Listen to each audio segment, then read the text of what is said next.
Hello, my name is Ethan and welcome back to another Ethan's Fun Adventures video. Today I will be pulling some sweet potatoes. This is what they look like before the harvest. Look how big this one is. It's huge. Then there's another one right here. Look at all of them that we've gotten so far. You have to take a cutting off of the main plant like this, and then you put it in water and it will grow roots, and then you plant it right back here and it will be ready in 120 days. And after those 120 days, it'll look something like this.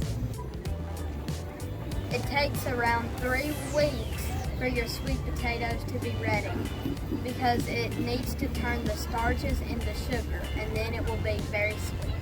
Thank you for watching this Ethan's Fun Adventures video about how to harvest and replant sweet potatoes.